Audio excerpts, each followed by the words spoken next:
Rich people ఎప్పుడు తమ డబ్బులను బ్యాంకుల్లో ఉంచరు. ఎందుకో తెలుసా? మీ సేవింగ్ అకౌంట్ లో ₹1,00,000 ఉందని అనుకోండి. బ్యాంక్ దానికి ఇచ్చేది ఏడాదికి 3,000 మాత్రమే, అంటే 3% ఇంట్రెస్ట్. కానీ బ్యాంక్ ఏం చేస్తుందో తెలుసా? అదే మీ లక్షని వేరే వాళ్ళకి పర్సనల్ లోన్ గా ఇచ్చి 20% వరకు ఇంట్రెస్ట్ వసూలు చేస్తుంది, అంటే 20,000 వరకు. అదే అమౌంట్ క్రెడిట్ కార్డ్ ద్వారా వాడుకుంటే 40% వరకు ఇంట్రెస్ట్ వసూలు చేస్తుంది, అంటే 40,000 వరకు.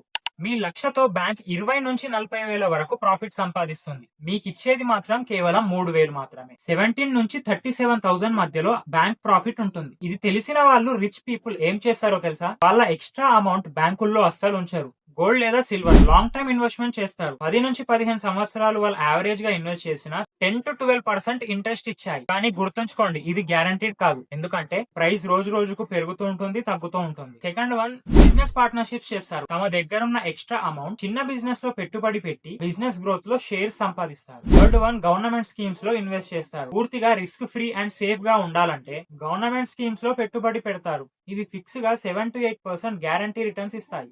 ఇప్పుడు మీరు ఏం చేయాలంటే, అంతా బ్యాంకుల్లో ఉంచడం కరెక్ట్ కాదు. మీ ఎమర్జెన్సీ ఫండ్ 3 నుంచి 6 నెలలకు ఎక్స్పెన్సెస్ మాత్రమే ఉంచి మిగతా ఎక్స్ట్రా లిక్విడ్ ఫండ్ ఇలాంటి ఆప్షన్స్ లో డైవర్సిఫై చేయడం మొదలు పెట్టండి. రిచ్ మైండ్ సెట్ అంటే ఎక్కువ సంపాదించడం కాదు, మీ డబ్బుని ఎలా స్మార్ట్ గా వర్క్ చేయాలో తెలుసుకోండి. ఇలాంటి ప్రాక్టికల్ మనీ లెసన్స్ ని తెలుసుకోవాలంటే అకౌంట్ ని ఇప్పుడే ఫాలో కొట్టి ఈ వీడియోని ప్రతి ఒక్కరికి షేర్ చేయండి.